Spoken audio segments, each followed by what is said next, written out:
Welcome back. In West Callaway County, there's a 20-acre tract of land that's causing some debate. Eichelberger Farms of Iowa wants to build a farm to raise pigs, then ship them off for slaughter. In exchange, the landowner, Darren Horstmeyer, keeps the manure the 10,000 pigs produce to use as fertilizer. But the proposal has some neighbors cringing, not just because of the smell of the operation, but from how it may affect the water quality in the county. ABC 17's Lucas Geiser looked into some of those complaints and some of the benefits around the debate of a confined animal feeding operation in this special report. Philip Glenn moved back to Callaway County in 2000 after serving for decades in the Air Force. A year after Cargill built a hog birthing farm on the Horstmeyer's property in Callaway County with 5,600 pigs. That number of hogs, when he already had a 5,600 hog operation, we became concerned because he does own land surrounding us, basically. Glenn lives next to Premier Properties, a section of land that will receive manure from the proposed sow farm. Rain typically runs from the land across the street through his farm, and he's concerned the manure used on the land will eventually end up in the creek.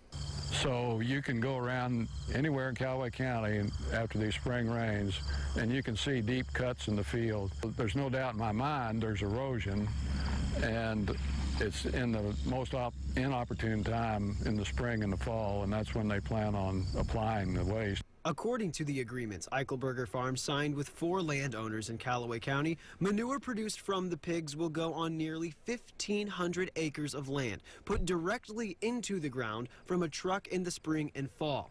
The application says 85% of the soil is Mexico silt loam, a soil the University of Missouri's Soil Survey says has a high to very high chance of runoff. So even if they chisel it in, knife it in, or whatever, if you get that deep erosion, it's going to pick up the nutrients from the hog waste and the pathogens and whatever else is in the stuff and take it on down to the streams. In the 30 days since Eichelberger Farms applied for a permit to operate, 32 people sent letters to the Department of Natural Resources opposing it.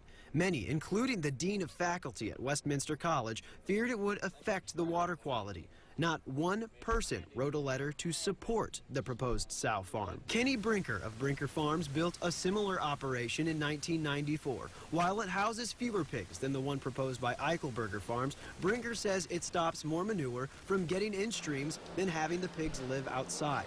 He says when applying the manure to his crops, his staff checks the equipment every hour to ensure nothing goes wrong. One incident that goes wrong in a system, and every industry has a hiccup either by accident or somebody that's doing things wrong.